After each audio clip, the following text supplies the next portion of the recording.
My name is Angelina Kariakina. I'm the head of news at the Ukrainian public broadcaster. I'm also the co-founder of a research organization called Public Interest Journalism Lab, which does research, combines sociology and journalism, and is also actively operating during the all-out invasion of Russia. So my job is to manage news teams across the whole country of the public broadcaster, and it includes TV teams, radio teams, digital teams. I come from a journalistic background. I'm a journalist myself, so I also work sometimes in the field. I travel across the country. I do interviews. I do reports. This is my job.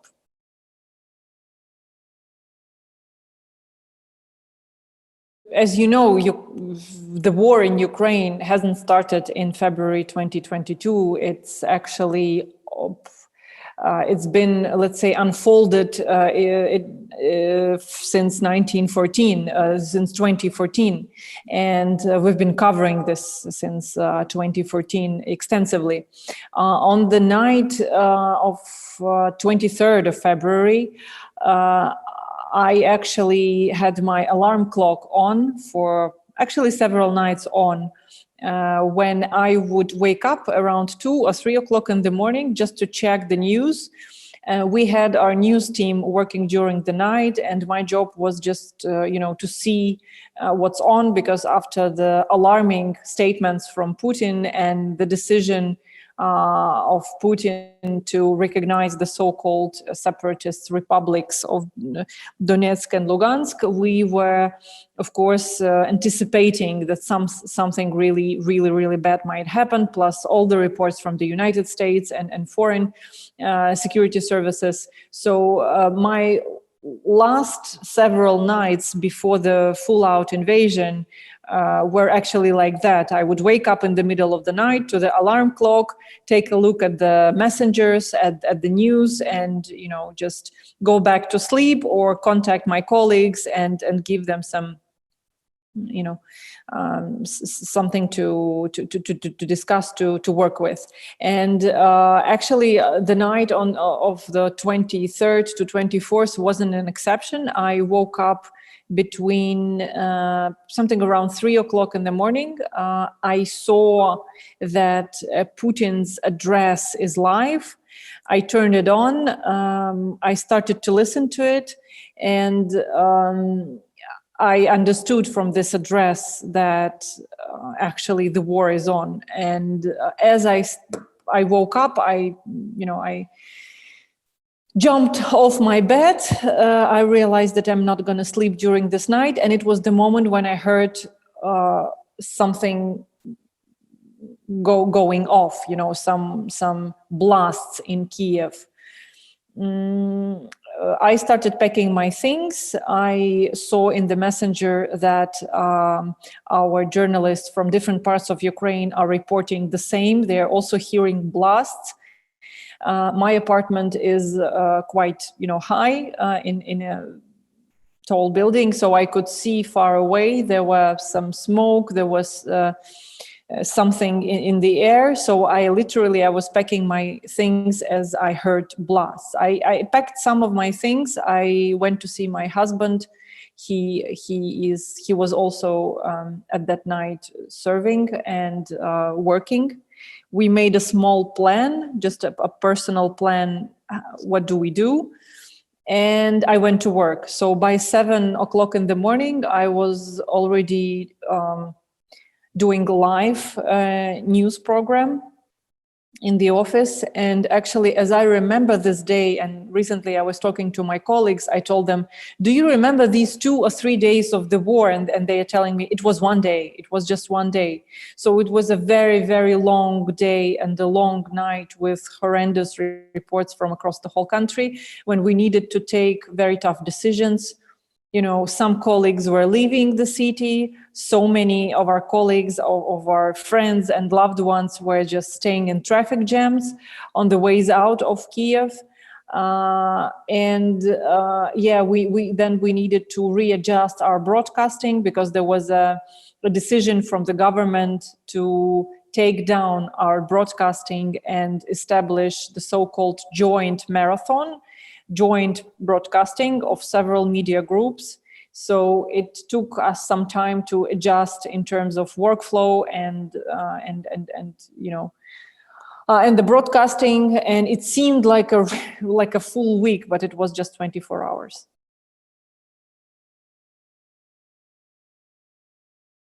I don't actually have an option, and it wasn't an option for me. It wasn't an option for me. I wasn't choosing whether to stay or to go.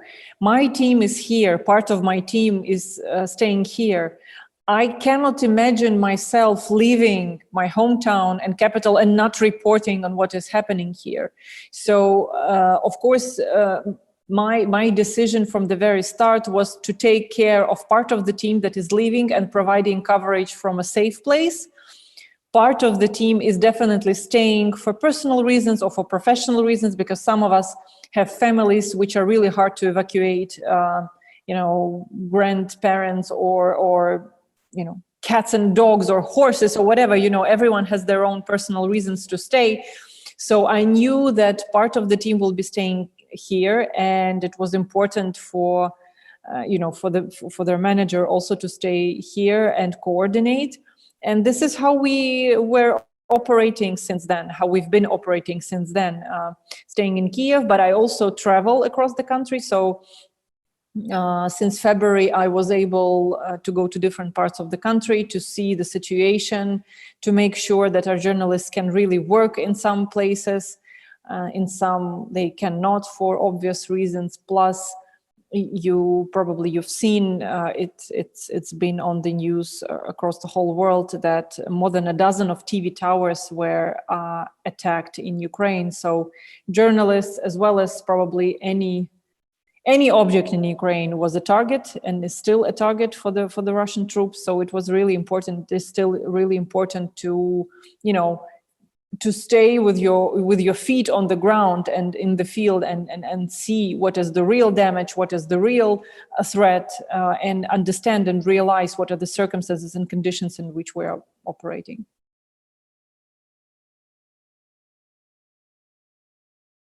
Our days look like a happy day if you make it through the night, because of course there is a team in Kiev, but we think of ourselves as a national team across the whole country, and there's part of the team that stays in occupied cities. There's part of the team that is constantly under attacks. There's some of the journalists are lost. We lost.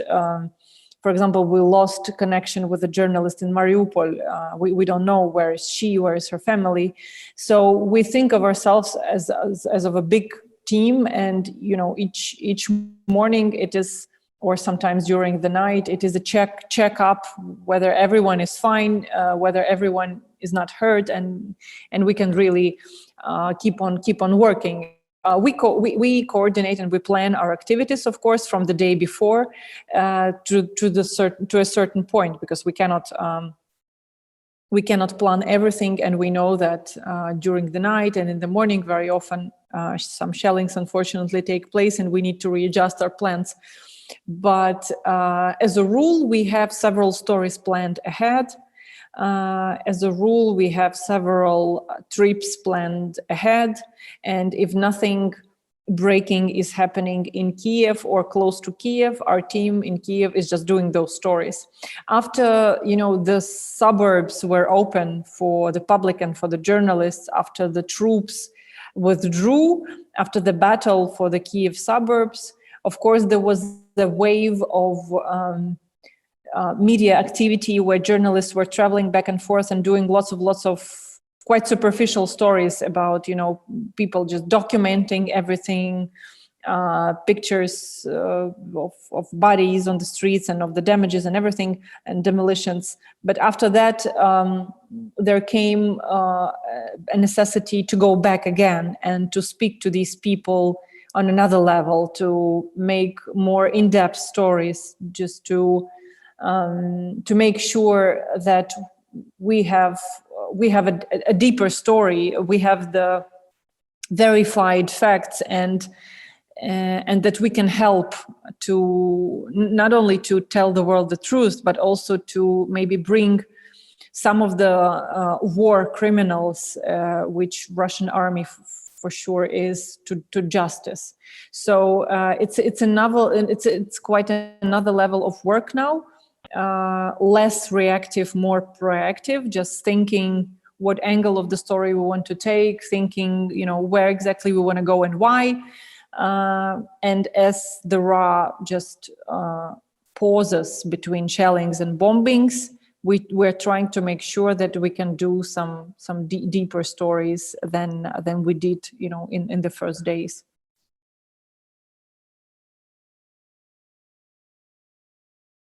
I've witnessed lots of things. I've been to Bucha and Irpin and Borodyanka. I've seen the bodies on the streets. I've seen the horrific demolitions of the residential areas. I've seen villages just burnt down to, wiped off the earth.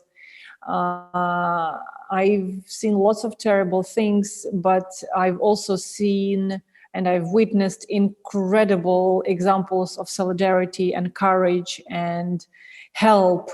Lots of it's important to explain that apart from Ukraine functioning as a state, with armed forces, with administrations, with the salaries, with the social care and everything, that I have to say was functioning quite right, because the pensions and the salaries were paid, even the salaries of the military, the salaries of the security forces, and all the social care payments were in place. With all that, there is also a huge part of civil activism, of volunteers, of people who are not waiting for someone to tell them what to do. They're just self-organizing and helping so many other people. Sometimes it's hard to explain to some volunteers that they need to stop helping some communities, because there's enough help in some hospitals or in some communities. It's fine. Yes, it's sometimes hard to explain. So on one hand, you witness just incredibly horrible things. On the other hand, they go hand in hand with stories of courage and solidarity and just incredible strength, yes, of the people. And I have to say, it's just that we don't, as Ukrainians, we don't have other options. It's a situation in which you live or you die. So live meaning survive, yes, survive, and maybe survive, fight back, and or die. This is what we've seen. I also need to say that it was very important for me while we traveled, on one hand, to understand what was the logic, in the first stage of this invasion. What was the logic of the Russian army? What exactly they were targeting? And I was able to see and witness that so many civilian objects were targeted. For example, in one of the villages in Zaporizhia Oblast, we were able to see that the village was shelled, and there were no military objects in this village. There were no infrastructure objects in this village. It's just a small village with no regiments, with no units, with no bases, nothing at all. And more than a dozen houses were destroyed in the way that they cannot be reconstructed anymore. This is a quite poor village with people who lost all of their belongings, and it is really heartbreaking. I was also able to see that schools were targeted, hospitals were targeted. We were able to talk to people who really gave us evidence about the tortures and about the fact that Russian troops didn't have anything specific on their mind while they were targeting all of the possible people of all of the possible ages and professions. We were also able to document our colleagues in Chernihiv Oblast, it's the north of Ukraine, to document sexual crimes, and a 16-year-old girl who was raped multiple times by a soldier who actually 13 of them were staying in their house, and it was a repeated crime. So lots of things which were really, really important to see with our own eyes, to witness, to document, and to make sure we really understand the logic, or rather, no logic of this war, except of the fact that Russia is just trying to wipe off Ukraine of the earth.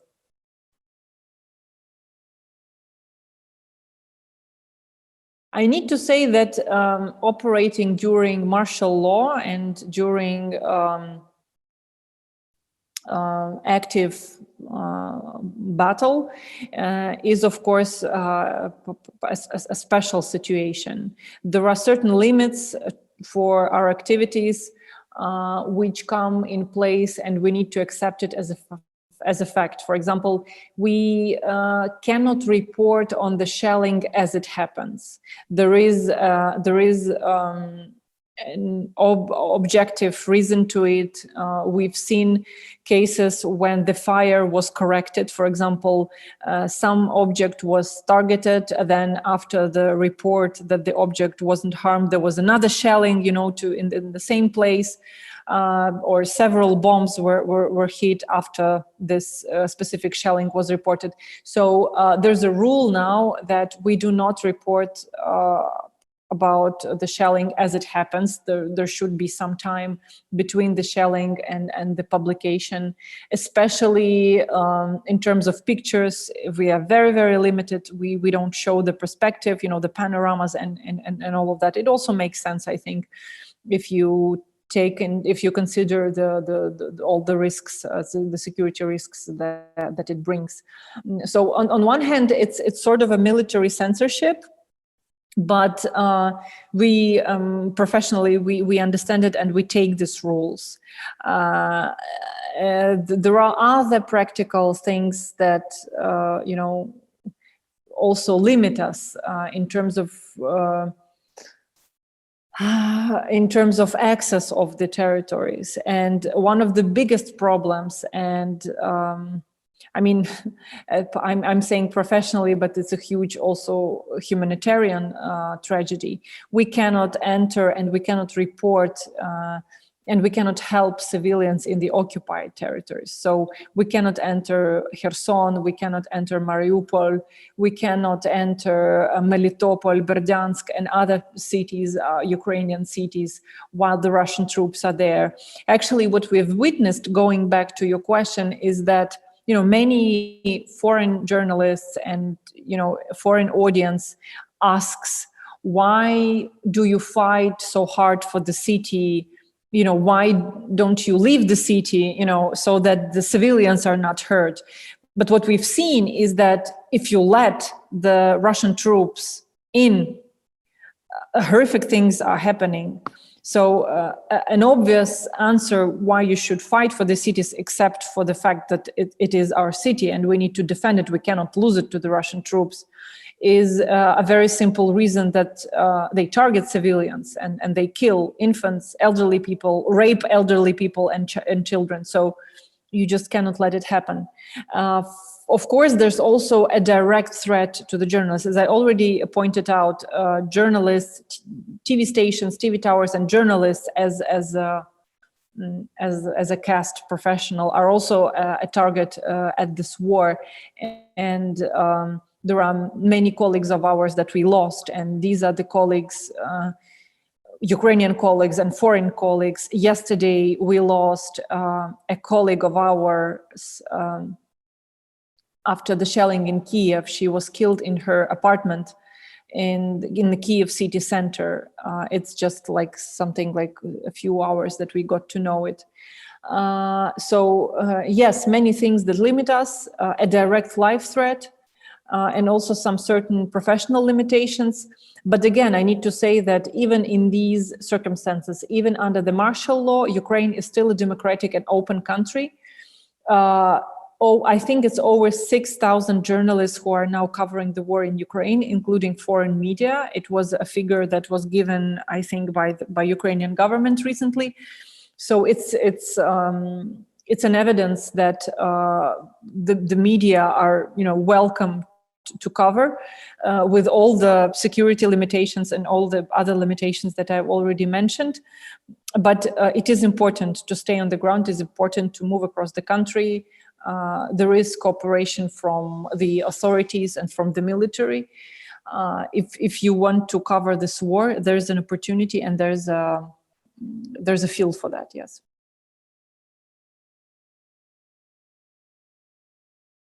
I'm a journalist. It affects my personal life all the time. Understandable.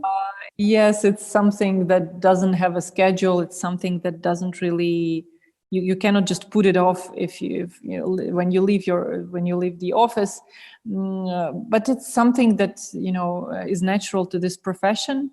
Of course, during the first weeks of the full-out invasion, there was just some physical complications, like you couldn't sleep for many weeks because so many things were happening during the night. And even though we were working in shifts, I mean, we were lucky to have quite a big team, so we could divide our shifts and make sure that someone sleeps at night. You still cannot sleep at night because you still hear the shelling. You need to go down to the bunker.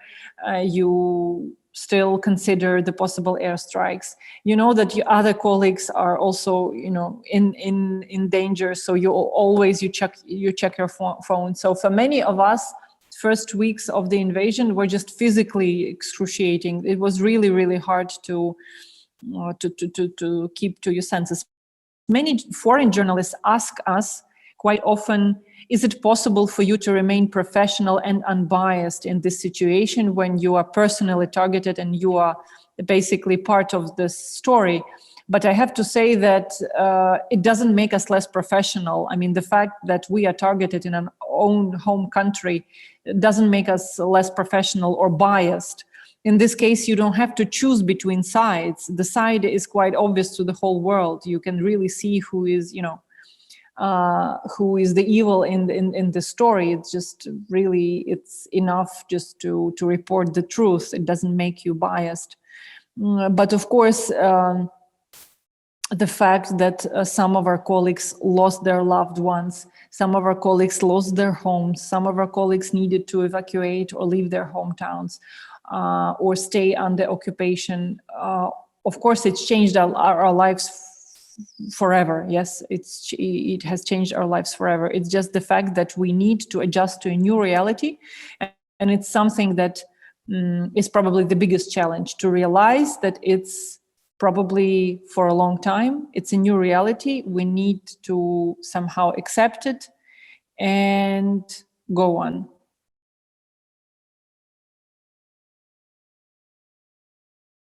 I don't have actually something else to add to what I've already told you.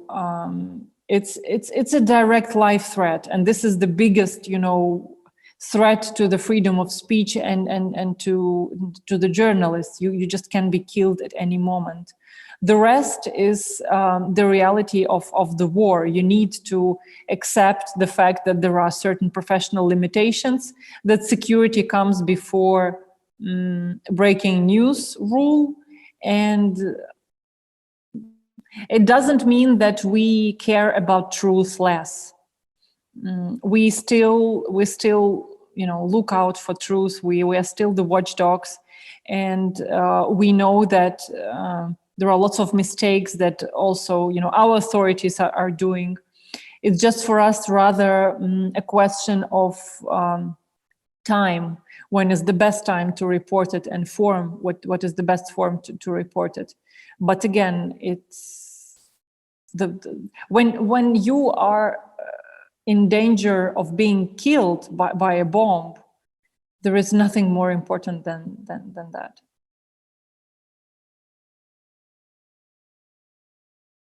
It's a long story. I mean, it's the 8th year of this reality that we need to somehow fight off disinformation and propaganda. Many of us had to reconsider there's digital security, take care of their websites, take care of their accounts and things like that. For example, the website of the public broadcaster, the news which I'm running, was attacked multiple times by the Russian forces, and we needed to make sure that our website is secured. And it's quite a lot of money, it's quite a lot of resources that you need to allocate for that. In terms of disinformation and propaganda, Ukraine has taken some steps in order to limit the amount of the Russian sources of information, so to say, in Ukraine. But the most thing that still gets many Ukrainians wonder is the fact that the propaganda is so powerful, even among the closest people in one family. That is, for example, part of the family lives in Russia and part of the family lives in Ukraine, and people talk to each other, and your relatives, they just do not believe you that there's war. For example, we've talked to people and they would say, listen, I call my aunt or I call my grandmother and I call her, listen, the Russian tank is on our street and it is really aiming at us. And the grandmother would tell, oh, no, that's not true. Don't worry. Probably it's your own tank. Or if it's a Russian tank, they came to liberate you. Just, wait a little bit and you will be liberated. So it's heartbreaking to see how propaganda actually did its job with the majority of population in Russia, because the majority of the Russian population supports war in Ukraine. And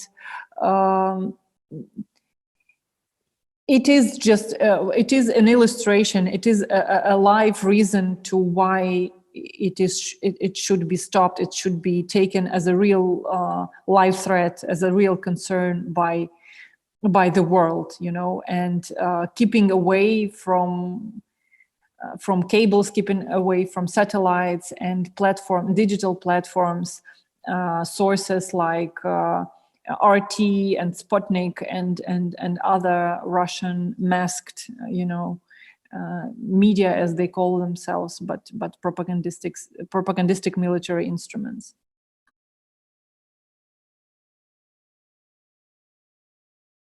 I wouldn't say that our purpose changed in any way. I mean, the purpose of journalism is always the same, to put light into dark places, to give voice to the voiceless, to report the truth, and just to be there for the people. So it's not that our goal and our purpose changed somehow.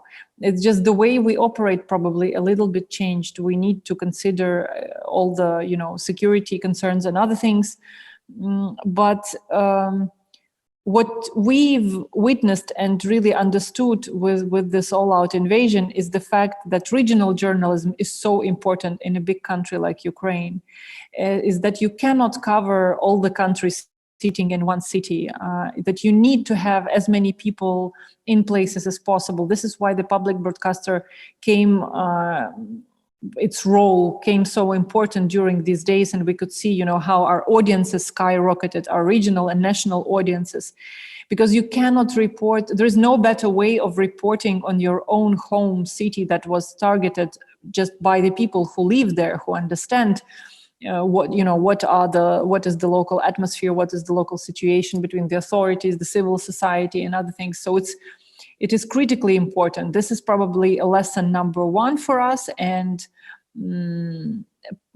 something that I saw, and I was really happy to see that the public broadcaster is in places, is in place where, in places where it is supposed to be. Another thing that we also learned from this war is that radio is important. You know, when everything is cut down, internet and TV, it's really important to have access to the radio. It's like, again, it's quite wild. It's like Second World War times, but again, it's really important, and people are listening to radio whenever they have this opportunity.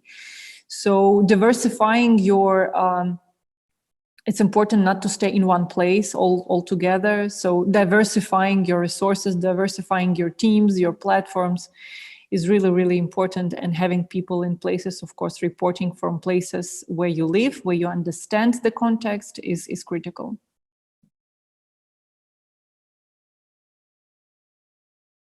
Objective reporting is possible. Objective reporting is there. We are the objective reporters. The fact that we report on our own country, the fact that we report about ourselves as well, about our families, loved ones, colleagues being killed or tortured or just lost, doesn't make us less professional than the foreign media who come here. It makes us biased. Objective reporting is a choice that you take as a reporter. What's